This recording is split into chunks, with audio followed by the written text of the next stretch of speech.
Hi ರೀ. ನಮಸ್ಕಾರ ಎಲ್ಲರಿಗೂ. ನಾವಿವತ್ತು ತಿರುಮಲದ ಮುಖ್ಯ ದೇವಾಲಯದ ಸಮೀಪದಲ್ಲಿರುವ ಶ್ರೀ ವೇಣುಗೋಪಾಲ ಸ್ವಾಮಿ ದೇವಸ್ಥಾನ ನೋಡಕ್ ಹೋಗ್ತಾ ಇದೀವಿ. ಇದು ಎಂಟ್ರೆನ್ಸ್ ಅಲ್ಲಿ ಈ ತರ ಇದಾವೆ, ತುಂಬಾ ಶಾಪ್ಸ್ ಇದಾವೆ. ಎಲ್ಲ ತುಂಬಾ ಚೆನ್ನಾಗಿರೋ ಮಟೀರಿಯಲ್ಸ್ ಇದೆ. ಎಲ್ಲ ಅಫೋರ್ಡಬಲ್ ಪ್ರೈಸ್ ಅಲ್ಲಿ ತಗೋಬಹುದು.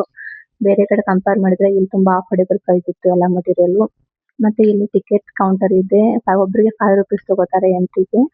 ನಾವು ಈ ಒಂದು ದೇವಸ್ಥಾನ ಹೊರಗಡೆಯಿಂದಾನೇ ವಿಡಿಯೋ ಶೂಟ್ ಮಾಡಿದ್ವಿ, ಯಾಕಂದ್ರೆ ಒಳಗಡೆ ಫೋನ್ ಅಲೋ ಇರ್ಲಿಲ್ಲ ಇಲ್ಲಿ. ಸೊ ಹೊರಗಡೆಯಿಂದ ನಾವು ಕ್ಯೂ ಲೈನ್ ಹೋಗ್ಬೇಕಾದ್ರೆ ಅಲ್ಲಿ ಶೆಡ್ ಹಾಕಿದಾರಲ್ಲ, ಅಲ್ಲಿಂದ ಕ್ಯೂ ಲೈನ್ ಸ್ಟಾರ್ಟ್ ಇತ್ತು ಇದು. ಈ ದೇವಸ್ಥಾನ ಪ್ರಶಾಂತ ವಾತಾವರಣ ಮತ್ತು ಸಾಂಪ್ರದಾಯಿಕ ವಾಸ್ತು ಶೈಲಿಗೆ ಹೆಸರುವಾಗಿದೆ ಅಂತ ಹೇಳ್ತಾರೆ. ಸೊ ಇಲ್ಲಿಂದ ಈ ದೇವಸ್ಥಾನದ ಅಪೋಸಿಟ್ ಅಲ್ಲಿ ಶ್ರೀ ಆಂಜನೇಯ ಸ್ವಾಮಿಗೆ ಸ್ಥಾಪನೆ ಮಾಡಿದ್ದಾರೆ. ಅಲ್ಲಿಂದ ನಾವು ಆಂಜನೇಯ ಸ್ವಾಮಿಗೆ ನಮಸ್ಕಾರ ಮಾಡ್ಕೊಂಡು ನೆಕ್ಸ್ಟ್ ದೇವಸ್ಥಾನ ಕ್ಯೂ ಅಲ್ಲಿ ಹೋದಾಯ್ತು ಅಂತ ಹೋದ್ವಿ. ಈ ದೇವಸ್ಥಾನ ಕ್ಯೂ ಹೋಗ್ಬೇಕಾದ್ರೆ ಅಲ್ಲಿ ಆ ಒಂದು ಶೆಡ್ ಹಾಕಿದಾರಲ್ವಾ, ಅಲ್ಲಿನೂ 2 ದೇವರುಗಳದ್ದು ದೇವಸ್ಥಾನ ಇದೆ.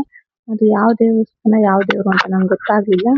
ಸೊ ನಾವು ಇಲ್ಲಿಂದ ಕ್ಯೂ ಹಚ್ಕೊಂಡು ದರ್ಶನಕ್ಕಂತ ಹೋದ್ವಿ. ಇಲ್ಲಿ ರುಕ್ಮಿಣಿ ಮತ್ತು ಸತ್ಯಭಾಮೆಯರೊಂದಿಗೆ ದರ್ಶನ ನೀಡ್ತಾರೆ ಶ್ರೀಕೃಷ್ಣ ಅಂದ್ರೆ ವೇಣುಗೋಪಾಲ ಸ್ವಾಮಿ. ಈ ದೇವಸ್ಥಾನ ಕೂಡ ಟಿಟಿಡಿ ಆಡಳಿತಕ್ಕೆ ಒಳಪಟ್ಟಿದೆ. ಇಲ್ಲಿ ಆಚರಣೆಗಳನ್ನ ಏನಪ್ಪಾ ಮಾಡ್ತಾರೆ ಅಂತಂದ್ರೆ ಕೃಷ್ಣ ಜನ್ಮಾಷ್ಟಮಿ ಮತ್ತು ವೈಕುಂಠ ಏಕಾದಶಿ ಅಂತ ಹಬ್ಬಗಳನ್ನ ಇಲ್ಲಿ ಅತ್ಯಂತ ವೈಭವದಿಂದ ಮಾಡ್ತಾರೆ. ಈ ತರ ತುಂಬಾನೇ ಸುಂದರವಾಗಿದೆ ದೇವಸ್ಥಾನ. ವಿಸಿಟ್ ಮಾಡೋದನ್ನ ಮರಿಬೇಡಿ.